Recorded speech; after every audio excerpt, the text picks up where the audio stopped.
Daily Dose of Daryl, entitled Clay, or down south, the Chattahoochee, we called it mud. Go play in the mud. Cole Pottery in Sanford, North Carolina. I was blessed to be the pastor of Mr. Cole.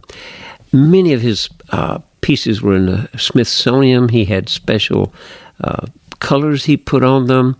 It was an amazing thing to see. That was one of my first exposures to real pottery. Clay, is a fine-grained silicate mineral made when rocks break down.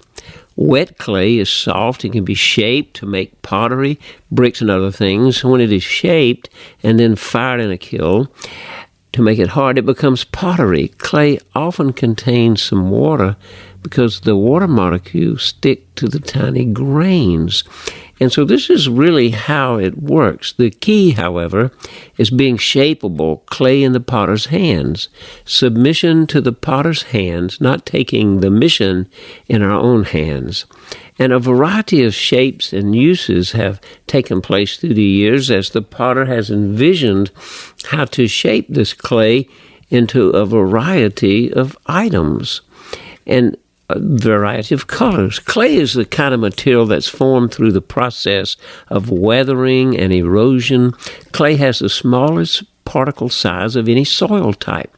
This also means that clay retains water well. Clay is an important part of soil because it contains nutrients that are essential to plant growth.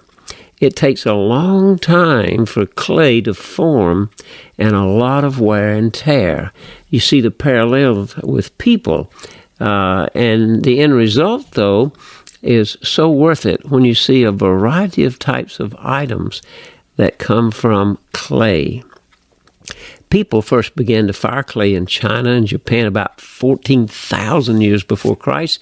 Probably they started by lining baskets with clay so they would hold water better, and then started leaving off the basket. It was such a process that developed. They may have used these early clay pots to ferment fish or maybe to make beer or both.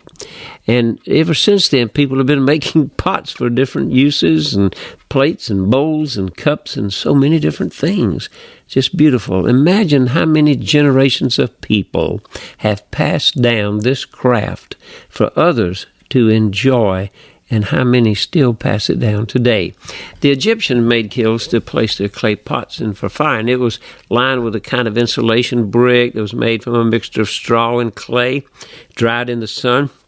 Later, Egyptians used finer clay with high quartz contents for their delicate pottery. This process has changed through the years, but people are still using it today to make beautiful items.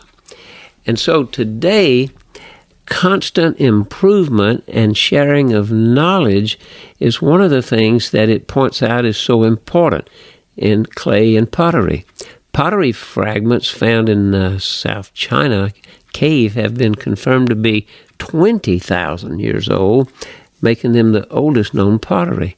And it goes all the way down to matching mugs at our wedding.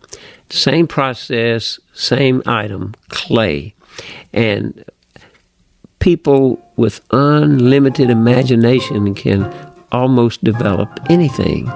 And that's the way it is with our Creator, who has unlimited imagination. A good friend of mine not only is a great potter, but she has set up a great studio and is now passing that information on to others and making a large amount of items for people to be able to use.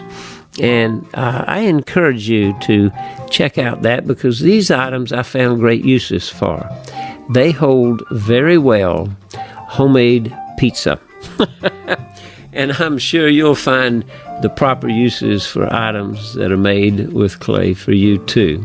I think this is one of the most beautiful pieces she ever made, and I enjoy filling it up with all kinds of items.